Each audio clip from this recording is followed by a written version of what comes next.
क्या हार में क्या जीत में किंचित नहीं भयभीत में, क्या हार में क्या जीत में किंचित नहीं भयभीत में, कर्तव्य पथ पर जो भी मिले यह भी सही वह भी सही, वरदान मांगूंगा नहीं, वरदान मांगूंगा नहीं।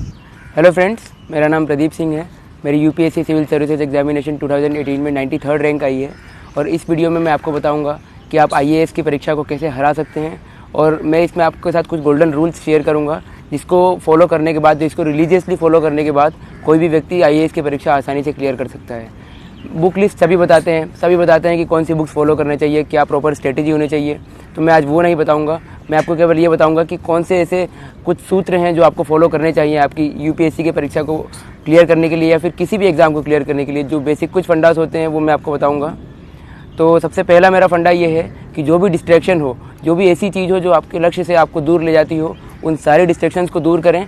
जैसे कुछ लोग सोशल मीडिया पर काफ़ी एक्टिव होते हैं, व्हाट्सएप, इंस्टाग्राम, फेसबुक दिन भर चलाते हैं, मोबाइल पर दिन भर लगे रहते हैं, यूट्यूब दिन भर चलाते हैं, या फिर कुछ लोगों को घूमने का बहुत शौक़ होता है, कुछ लोगों को बाहर की चीज़ें खाने का बहुत शौक़ होता है, या फिर घर जाने का शौक़ होता है, किसी से बात करने का शौक़ होता है। तो ऐसी कोई सी भी चीज़ जो आपको अपने लक्ष्य से दूर करती हो, इन चीज़ों को जब आप यूपीएससी की प्रिपरेशन कर रहे हो तो अपने पास ना आने दें। क्योंकि जब आप अपने डिस्ट्रैक्शंस को दूर करेंगे, जितना आप अपने डिस्ट्रैक्शंस को दूर करेंगे उतने ही आप अपने लक्ष्य के करीब जाएंगे। मेरा दूसरा एडवाइस ये होगा कि आप अपनी प्रिपरेशन में डिसिप्लिन लाएँ। डिसिप्लिन मतलब सेल्फ कंट्रोल। मतलब अगर आप यदि कोई गोल सेट करते हैं, अगर आप कोई टाइम टेबल बनाते हैं, अगर आप ये तय करते हैं कि आपको पॉलिटी 5 दिन में ख़त्म करनी है, तो आपका फोकस होना चाहिए कि आप पॉलिटी 5 दिन में ख़त्म करें। क्योंकि जब आप अपने गोल्स को एक्सटेंड करते हैं और जब आप 5 दिन के गोल को 7 दिन में अचीव करते हैं, तो आप अपने गोल से उतना ही दूर जाते हैं और बाकी चीज़ें करने के लिए आपके पास टाइम कम होता है। जैसे मेरा रूटीन ये था कि मैं सुबह 6 बजे उठता था, 7 बजे से मेरी पढ़ाई शुरू हो जाती थी और 7 बजे से 11 बजे तक, 11:30 बजे तक मैं पढ़ता था। 11:30 से 12 तक का ब्रेक होता था जिसमें मैं खाना खाता था। फिर 12 बजे से 5 बजे तक मैं पढ़ता था। उसमें बीच में अगर मुझे नींद आती थी तो पावर नैप लेता था या फिर कभी कभी ज़्यादा भी सोता था, लेकिन थोड़ा सा गैप होता था वो आधे या 1 घंटे का। फिर 5 बजे से मैं 9 बजे तक पढ़ता था, फिर 9 से 10 खाना खाना और थोड़ा बहुत एंटरटेनमेंट, और फिर 10 बजे से 1 बजे तक मेरी पढ़ाई होती थी। तो अगर आपने कोई रूटीन सेट किया तो उस रूटीन को रिलीजियसली फॉलो करें। और थोड़ी बहुत फ्लेक्सिबिलिटी अलाउड है, लेकिन इतनी फ्लेक्सिबिलिटी नहीं कि आप अपने गोल को ख़त्म करने के लिए 5 दिन के अलावा 10 दिन ले रहे हैं या फिर 5 दिन के काम को 15 दिन में ख़त्म कर रहे हैं। ऐसे बहुत सारे मोमेंट्स आएंगे आपके प्रिपरेशन में जब आप अपने आप को पूरा टाइम नहीं दे पाओगे, अपनी पढ़ाई को टाइम नहीं दे पाओगे।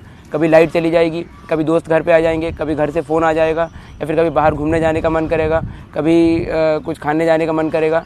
तो ऐसे बहुत सारे लो मोमेंट्स भी आएंगे जब आपको लगेगा कि ये एग्ज़ाम बहुत टफ है, मैं इस एग्ज़ाम को क्लियर नहीं कर सकता, ये बहुत, इसमें 5 से 10 लाख लोग एस्पायर कर रहे हैं एग्ज़ाम देने के लिए, तो इस पर मेरा क्या होगा। लेकिन जब ऐसे फीलिंग आए, जब ऐसी चीज़ें आपके मन में आए, तो सबसे पहले अपने आप से क्वेश्चन करो कि मैं ये एग्ज़ाम क्यों दे रहा हूँ। मोटिवेशन कहाँ से आता है। मुझसे बहुत लोग ये पूछते हैं कि आपका मोटिवेशन कहाँ से आता है, इतना 1 साल में एग्ज़ाम कैसे क्लियर हो गई। तो मैं बोलता हूँ कि मोटिवेशन आपके अंदर से आना चाहिए, और मोटिवेशन अंदर से तब आएगा जब यूपीएससी में अपीयर होने का फैसला आपका खुद का होगा। आप जब भी कोई अपनी प्रिपरेशन के दौरान ऐसा फेज़ आए और जब भी आपको लगे कि नहीं मैं नहीं कर सकता, तो अपने आप से सवाल कीजिए कि आपने ये प्रिपरेशन शुरू क्यों की है। ये फैसला आपका था या आप पे थोपा गया था। और मुझे लगता है कि ज़िंदगी हर व्यक्ति को कोई एक ना एक मौका ज़रूर देती है जिसमें वो अपने आप को साबित कर सके। तो यदि ये फैसला आपके ऊपर थोपा गया था, तब भी आपके पास एक मौका है जिसमें आप अपने आप को साबित कर सकते हैं और समाज के ऐसे तबके में जाकर बैठ सकते हैं जहाँ से आप पूरे समाज को सेवा कर पाएंगे और समाज में एक अलग स्थान अपना बना पाएंगे। तो ज़िंदगी ने अगर आपको ये मौका दिया है, अगर आप प्रिपरेशन करने के लिए यहाँ आए हैं दिल्ली, या फिर आप घर से प्रिपरेशन कर रहे हैं, तो आपके पास ये बहुत शानदार मौका है जिसमें आप अपनी कैपेबिलिटीज़ को और अपने पोटेंशियल को और निखार पाएंगे और इस एग्ज़ाम को क्लियर करके दुनिया को ये बता पाएंगे कि आपका एक्चुअल पोटेंशियल क्या है। दुनिया में ऐसी कोई चीज़ बनी ही नहीं जिसे हासिल नहीं किया जा सकता। एक बहुत ही प्रूवन फैक्ट है कि 21 दिन में लोग अपनी आदत बदल सकते हैं। तो अगर 21 दिन में आदत बदल सकते हैं, तो मैं मानता हूँ कि 1 साल में तकदीर अवश्य बदली जा सकती है। तो अगर आपको अपनी तकदीर बदलनी है तो कंटिन्यूअस रिगरस मेहनत करें और मेहनत का फल अवश्य मिलेगा। एक अप्रोच है तो है का मतलब ये कि अगर आपको सुबह उठना है तो उठना है, अगर आपको पढ़ना है तो पढ़ना है, अगर आपको अपनी बुक ख़त्म करनी है तो है, अगर आपको टेस्ट में अच्छे नंबर लाने हैं तो है का जो अप्रोच है कि अगर आपको करना है तो किसी भी तरह उस चीज़ को करना है। और ये अप्रोच अगर आप लाइफ में फॉलो करेंगे तो मुझे लगता है कि कोई भी एग्ज़ाम, यूपीएससी तो केवल एक एग्ज़ाम है, और ज़िंदगी की और भी जो परीक्षाएं होती हैं, जो रियल लाइफ की एग्ज़ाम्स होती हैं, उसको भी आप आसानी से क्लियर कर सकते हैं। अपनी प्रिपरेशन के दौरान स्टूडेंट्स एक गलती और ये करते हैं कि एक ही चीज़ को पढ़ने के लिए, एक ही चीज़ को करने के लिए वो कई सारे सोर्सेज का इस्तेमाल करते हैं। जैसे अगर पॉलिटी पढ़ना है तो वो पॉलिटी की एक बुक की जगह 3 या 4 बुक्स पढ़ेंगे। अगर इकोनॉमी पढ़नी है तो एक बुक की जगह 3 या 4 बुक्स पढ़ेंगे। अगर उनको टेस्ट सीरीज़ देना है तो एक कोचिंग की जगह 3 या 4 कोचिंग्स के टेस्ट देंगे। तो इससे मुझे लगता है कि ये अटर टाइम ऑफ वेस्ट है। तो अगर आपको अपना टाइम सेव करना है तो it's better that read 1 book multiple times rather than reading 10 books 1 time. तो इसका मतलब यही है कि अपना टाइम सेव करें और जितना एफिशिएंटली आप अपनी बुक को रिवाइज़ कर सकते हैं और जितनी कम बुक सोर्सेज के साथ, जितने कम कंटेंट के साथ आप बेटर यूटिलाइजेशन कर सकते हैं तो वो करने की कोशिश करें। अगर आप एक ही बुक से आपके अंदर ये कॉन्फिडेंस आता है कि हाँ ये टॉपिक मैंने अच्छे से कवर कर लिया है और इस टॉपिक पे मैं कुछ भी लिख सकता हूँ या इस टॉपिक का कोई भी क्वेश्चन मैं आंसर कर सकता हूँ, तो दूसरी कोई बुक पढ़ने की आवश्यकता नहीं है। और यूपीएससी की डिमांड ये नहीं है कि आप बहुत सारा आपके पास कंटेंट हो, बहुत सारा नॉलेज हो, क्योंकि वो ऑलरेडी बहुत सारे लोगों के पास है। लेकिन मैंने अधिकतर ये देखा है कि जिन लोगों के पास बहुत सारा नॉलेज होता है वो इस एग्ज़ाम को क्लियर नहीं कर पाते हैं, क्योंकि लेस इज़ मोर हियर। जितना कम आपके पास नॉलेज है उतना ज़्यादा आपके लिए बेनिफिशियल है। नॉलेज सारी सब्जेक्ट्स का होना चाहिए, उसके लिए आप सिलेबस और प्रीवियस ईयर पेपर्स देखें और जितना भी जैसे भी क्वेश्चन पूछे गए हैं, जिस टॉपिक से जैसे क्वेश्चन पूछे गए हैं वैसा एनालाइज करें आप और अपने प्रिपरेशन में ये चीज़ लाने की कोशिश करें कि कम से कम सोर्सेज पर रिलाई करें और उन सोर्सेज का बार बार रिवीजन करें, ताकि जो भी सोर्सेज आप पढ़े हैं उसका वो पूरी आपको कंठस्थ हो और आपको एकदम मगअप होना चाहिए वो सारी चीज़ें। और अगर आप पेपर भी पढ़ रहे हैं तो कम से कम पेपर्स पढ़ने की कोशिश करें और ज़्यादा से ज़्यादा अपने माइंड को डेवलप करने की कोशिश करें, क्योंकि कंटेंट आपके पास जितना है उतने में ही आपको डिलीवर करना है। और जब आप एग्ज़ाम लिख रहे होंगे, प्रीलिम्स तो ऑब्जेक्टिव होता है लेकिन मेंस सब्जेक्टिव होता है, तो जब भी आप लिख रहे होंगे पेपर तो आपके पास अगर आपने बहुत सारे सोर्सेज से पढ़ाई की है तो एट दैट टाइम आपको इतनी सारे सोर्सेज से अगर पढ़ा है तो दिमाग में बहुत कम चीज़ें आती हैं और लिखने में भी बहुत सारा कन्फ्यूजन होगा। और अगर एक ही सोर्स से बार बार पढ़ा है तो लिखने में बहुत आसानी होगी और आसानी से आप कोई भी क्वेश्चन का आंसर लिख पाएंगे। तो मेरा एडवाइस होगा कि कम सोर्सेज पर रिलाई करें और उन सोर्सेज का बार बार रिवीजन करें। एक सबसे बड़ी चीज़ होती है जब भी आप किसी चीज़ की प्रिपरेशन कर रहे हो या किसी चीज़ की तैयारी कर रहे हो, तो सबसे बड़ी चीज़ होती है कि कॉन्फिडेंस। आपके अंदर ये कॉन्फिडेंस होना चाहिए कि हाँ मैं ये चीज़ कर सकता हूँ। और कॉन्फिडेंस तभी आएगा जब आप पूरी तरह से उस चीज़ के लिए तैयार हैं। यदि आप यूपीएससी प्रीलिम्स का एग्ज़ाम देने जा रहे हो या मेंस का एग्ज़ाम देने जा रहे हो तो आपके अंदर ये कॉन्फिडेंस आना चाहिए कि हाँ मैंने तैयारी पूरी की हुई है। तो इसका सबसे बड़ा तरीका ये है कि आप अपने माइंड को फूल करें, आप अपने माइंड को बेवकूफ़ बनाएं कि हाँ मैंने तैयारी की हुई है। हो सकता है कि आपने इकोनॉमी थोड़ा आपका वीक रह गया हो सकता है आपका हिस्ट्री थोड़ा वीक रह गया हो, लेकिन अपने माइंड को ऐसे ट्रेन करें कि नहीं मैंने हिस्ट्री पूरा पढ़ा हुआ है और मैंने जितना पढ़ा है उतने में से मैं सारे क्वेश्चंस का आंसर कर पाऊंगा। तो अपने माइंड में ऐसा कॉन्फिडेंस डेवलप करें कि नहीं कैसा भी क्वेश्चन आएगा I will be able to handle that question. तो जब ये कॉन्फिडेंस आपके अंदर आएगा तो कैसा भी पेपर हो, तो अगर आप तुक्के भी मारेंगे तो आपके तुक्के भी सही जाएंगे, क्योंकि आपके अंदर कॉन्फिडेंस होगा और जितना कम नॉलेज होगा उस कम नॉलेज पे भी आप अपने आप को ज़्यादा डिलीवर कर पाएंगे। एक बहुत ही फेमस लाइन है जो मैंने सुनी थी कहीं कि मंजिल तो मिल ही जाएगी भटकते ही सही, गुमराह तो वो हैं जो घर से निकले ही नहीं। तो अगर आप घर से निकल गए हैं तो मंजिल ज़रूर मिलेगी आपको। ये ज़रूर है कि टाइम ज़्यादा लग सकता है या फिर ये भी हो सकता है कि कभी मंजिल पे पहुंचने के रास्ते में आपका रास्ता बदल जाए, क्योंकि हो सकता है कि कई बार 5 या 6 अटेम्प्ट देने के बाद भी एग्ज़ाम नहीं होता है क्लियर। लेकिन इसका मतलब ये नहीं है कि आपकी ज़िंदगी ख़त्म हो गई। ज़िंदगी यहाँ से शुरू होती है और ज़िंदगी का नया ट्रैक वहाँ से शुरू होता है। इन 4-5 सालों में जो भी आपकी प्रिपरेशन का फेज़ है उसमें कई सारी चीज़ें नई सीखने को मिलती है।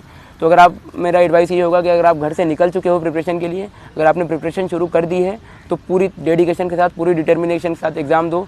10 लाख से ज़्यादा लोग इस एग्ज़ाम का फॉर्म भरते हैं और 5-6 लाख से ज़्यादा लोग इस एग्ज़ाम को देते हैं। इसका मतलब ये नहीं है कि सारे लोगों का एग्ज़ाम क्लियर होगा, लेकिन एग्ज़ाम अगर क्लियर नहीं भी होता है तो भी कोई टेंशन की बात नहीं है। टेंशन की बात तब है जब आपने उस एग्ज़ाम के लिए पूरा हार्डवर्क नहीं दिया है। अगर आपका एग्ज़ाम क्लियर नहीं होता है और अगर आपने हार्डवर्क पूरा किया है तो आपके अंदर वो एक तरह से काफ़ी सेटिस्फेक्शन वाला भाव होगा कि नहीं मैंने प्रिपरेशन पूरी की थी। हो सकता है लक मेरे साथ ना हो सकता है कि बाकी लोगों ने ज़्यादा मुझसे मेहनत की हो इसलिए उनका सिलेक्शन हो गया है, या बाकी लोगों की किस्मत अच्छी है। लेकिन आपको एटलीस्ट अपनी लाइफ में कभी रिग्रेट नहीं होगा कि नहीं मैंने मेहनत नहीं की, या फिर मैंने अगर थोड़ा ज़्यादा टाइम दे दिया होता, थोड़ी मस्ती कम की होती तो मेरा सिलेक्शन हो जाता। तो इसलिए पूरी तरह से आप अगर प्रिपरेशन में लग रहे हैं तो पूरा हार्डवर्क कीजिए, सारे डिस्ट्रैक्शंस को अवॉइड कीजिए, सारे मिथ्स को अवॉइड कीजिए और पूरी तरह से इस प्रिपरेशन में लगिए, ताकि बाद में आपको लाइफ में कभी ये रिग्रेट ना हो कि मैं थोड़ा बहुत और हार्ड वर्क कर सकता था, मैं थोड़ा बहुत और टाइम सेव कर सकता था, मैं अगर मूवी देखने नहीं जाता, मैं अगर यूट्यूब नहीं चलाता, मैं सोशल मीडिया पे ज़्यादा एक्टिव नहीं होता और मैं दोस्तों से बातचीत अगर कम रखता अपने प्रिपरेशन के दौरान, मैं ज़्यादा अगर सोशल एनवायरनमेंट में नहीं जाता और अपने प्रिपरेशन के टाइम पे बिल्कुल लोन वोल्फ की तरह अगर प्रिपरेशन करता तो मेरा हो जाता। अगर ये भाव अगर आपके बाद में आपको आएगा तो पूरी लाइफ भर आपका रिग्रेट होगा। इसलिए भले एग्ज़ाम में सक्सीड हो या ना हो, मेहनत पूरी करो ताकि बाद में कोई रिग्रेट भी ना हो, और बाकी अगर रिग्रेट नहीं होगा तो लाइफ के दूसरे एग्जाम्स में आप आराम से सक्सीड करोगे।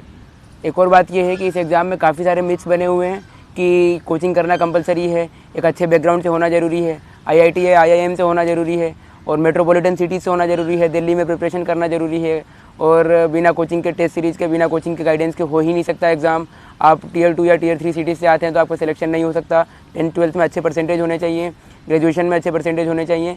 पर मुझे लगता है कि ये सारे मिथ इसलिए बनाए गए हैं ताकि इस एग्ज़ाम को और टफ बनाया जा सके, और मार्केट में जो लोग इस एग्ज़ाम से प्रॉफिट कमा रहे हैं या इस एग्ज़ाम का फ़ायदा उठा रहे हैं उनको और प्रॉफिट हो। तो मुझे लगता है कि बिना कोचिंग के भी प्रिपरेशन हो सकती है। 10th-12th में अगर अच्छे परसेंटेज ना हो तो भी एग्ज़ाम क्लियर हो सकती है। मैं खुद इंदौर से आता हूँ, ना IIT से हूँ ना IIM से हूँ। ग्रेजुएशन मेरा BCom ऑनर्स में था। 22 की एज है, फर्स्ट अटैम्प्ट में एग्ज़ाम क्लियर हुआ है। तो कई सारे मिथ तो मैंने खुद ब्रेक किए हैं। आप जो इस बार ऑल इंडिया रैंक 3rd हैं, जुनैद अहमद, उनका एग्जाम्पल देख सकते हैं कि उनके 10th और 12th में दोनों में अराउंड 60 परसेंटेज थे। तो 60% यानी एक एवरेज स्टूडेंट, और यदि एक एवरेज स्टूडेंट का भी एग्ज़ाम क्लियर हो रहा है तो आप उनसे प्रेरणा ले सकते हो कि आप भी इस एग्ज़ाम को आसानी से क्लियर कर सकते हो। बस डिटर्मिनेशन चाहिए। इस एग्ज़ाम में ऐसा कोई डिमांड नहीं है कि आपको बहुत स्टूडियस होना है, बहुत लेबरियस होना है, या फिर आपको बहुत ज़्यादा हार्ड वर्क करना है। हार्ड वर्क करना है लेकिन एक प्रॉपर डायरेक्शन में और बिना किसी डिस्ट्रैक्शन के। और आखिरी में मैं एक बाबर का एग्जांपल दूंगा आपको कि कैसे बाबर से आप एक प्रेरणा ले सकते हैं अपने लक्ष्य को हासिल करने के लिए। बाबर जब भी किसी युद्ध में जब किसी युद्ध होने वाला रहता था बाबर का, तो बाबर युद्ध में जाने से पहले युद्ध स्थल का पूरी तरह से मुआयना करता था और देखता था कि किस युद्ध स्थल में और किस बैटल फील्ड में उसको युद्ध करना है। जैसे इब्राहिम लोदी से जब उसका युद्ध हुआ तो उसके 2 या 3 दिन पहले वो युद्ध भूमि पर गया, पानीपत के बैटल फील्ड में, और वहाँ जाके उसने देखा कि पानीपत की मिट्टी कैसी है, पानीपत में कहाँ वो अपने तोपों को रखेगा, उसके जो घुड़सवार हैं वो किधर से आएंगे और दुश्मन की सेना किधर से आने वाली है, वहाँ कहाँ गड्ढे खोदे जा सकते हैं, कहाँ पानी का बहाव तेज़ किया जा सकता है। तो और जब राणा संगा से भी बैटल हुआ तो राणा संगा की सेना जब 1.5 या 2 लाख की राणा संगा की सेना थी और बाबर के पास केवल 30 या 40 हज़ार सैनिक थे, लेकिन बाबर का हौसला इतना मजबूत था कि उसे पता था कि वो इस युद्ध को आराम से जीत सकता है अगर वो बैटल फील्ड में जाके देखे और अपनी बैटल फील्ड में अपनी मजबूत पोजीशन बनाए। तो वो बैटल फील्ड में गया, उसने देखा कि कहाँ से राणा संगा पर सबसे ज़्यादा आक्रामक रूप से हमला हो सकता है। तो मेरा इसका सबसे बड़ा कहने का मतलब यही है कि यूपीएससी को एक बैटल फील्ड की तरह लें, और जब भी आप यूपीएससी की प्रिपरेशन शुरू कर रहे हैं तो उससे पहले बैटल फील्ड यानी यूपीएससी के सिलेबस को देखें, बैटल फील्ड यानी यूपीएससी के प्रीवियस ईयर पेपर्स को देखें और देखें कि किस युद्ध में आप उतरने जा रहे हैं, किस युद्ध का आप सामना करने जा रहे हो, और इस युद्ध को जीतना है तो आपकी पोजीशन क्या होनी चाहिए। यूपीएससी आपका दुश्मन है तो यूपीएससी की पोजीशन कहाँ है, और आपका कौन से पोजीशन से यूपीएससी पर सबसे आक्रामक रूप से अटैक हो सकता है। और दूसरी चीज़ बाबर की एक और सीखने लायक ये है कि बाबर जब भी कोई चीज़ करने जाता था तो अपनी सारी सबसे प्रिय चीज़ों को, सबसे फेवरेट चीज़ों को छोड़ देता था। और मुग़ल सम्राट भी इन काफ़ी ऐसी चीज़ों के लिए फेमस है कि उन्हें काफ़ी चीज़ का वो लोग नशा करते थे। तो लेकिन जब बाबर का युद्ध राणा संगा से होने वाला था तो बाबर ने सारी उन चीज़ों का त्याग कर दिया जो उसे उसके लक्ष्य से दूर ले जाती हो। जैसे उसने शराब का सेवन करना बंद कर दिया, उसने मदिरा पान करना बंद कर दिया, नृत्य देखना बंद कर दिया, और जितने भी अलग अलग एंटरटेनमेंट के साधन थे वो सारे उसने दूर कर लिए